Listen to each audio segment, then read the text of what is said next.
Sir, we found it. Government agencies have now cordoned off the area and are... Intense burst of light that came down. Jane, I think you want to see this.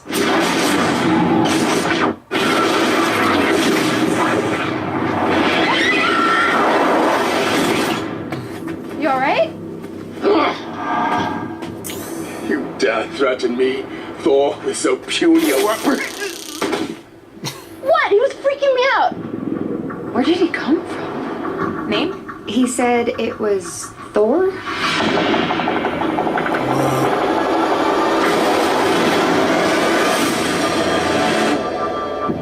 Yeah, for a crazy homeless person, he's pretty cut. How'd you get inside that cloud? Also, how could you eat an entire box of Pop-Tarts and still be this hungry?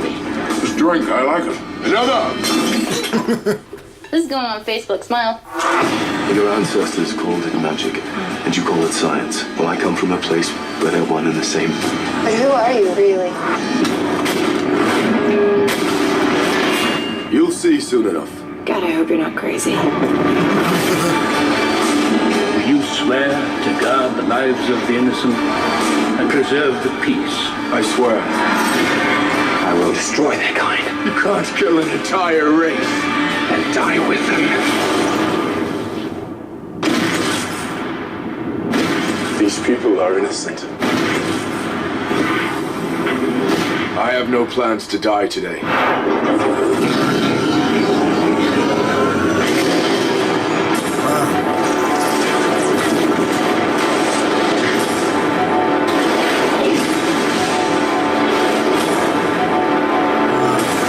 I will return.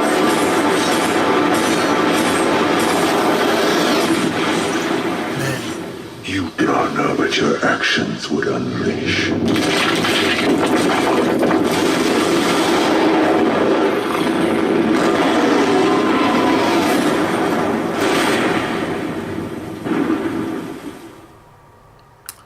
Wow, I remember this so vividly. I remember when they announced it at when they were actually promoting the film at Comic-Con for the first time, and I remember, and yes, I watched it.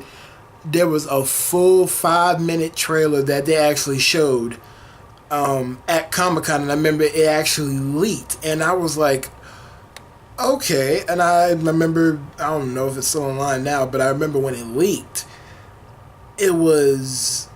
I remember watching it and I was like, wow, this is going to be something special, because I remember hearing about Thor, but not through Marvel Comics, but through actual Norse mythology. I'm kind of a history nut, and I'm kind of fascinated by other cultures. I'm thinking, Thor, wait a minute, so they're actually making a movie from Norse mythology. And then I went back and looked up and found out that Marvel Comics had so many issues of Thor, the god of thunder, and how, everything was leading up to, Thor, with Loki, and we were going to see Jotunheim. All that was in this 5-minute trailer. This 5-minute trailer that we saw, they saw at Comic-Con about,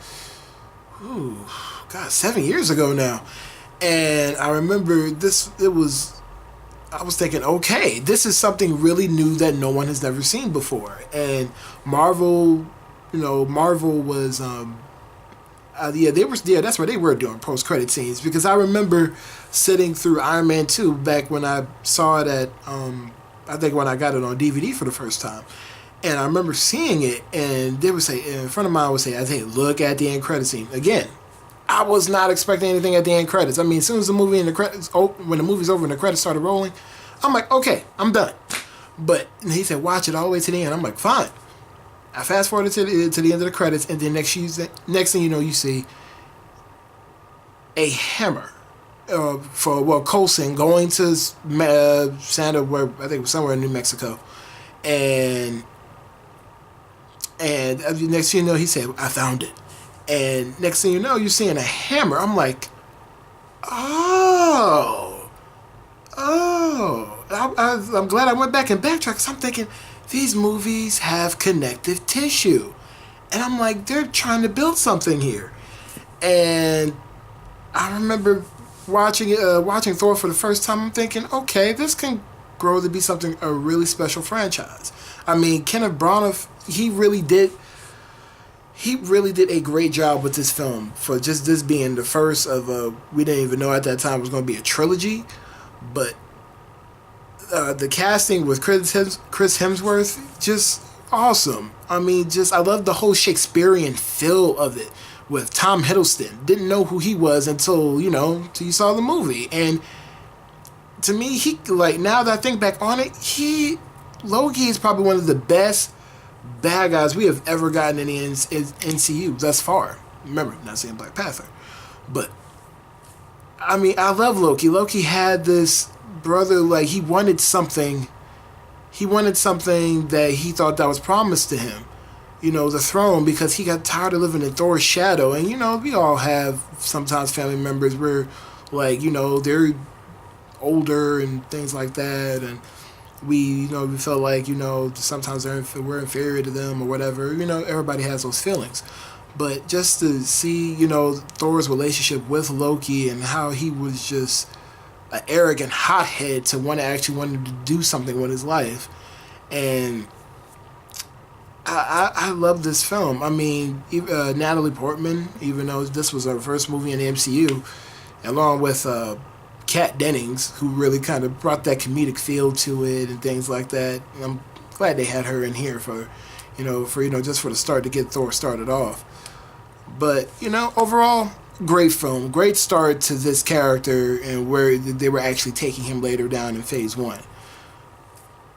But next, a hero I never thought I might see on the big screen. I've heard of him many times, but never thought I would actually see a film about Captain America.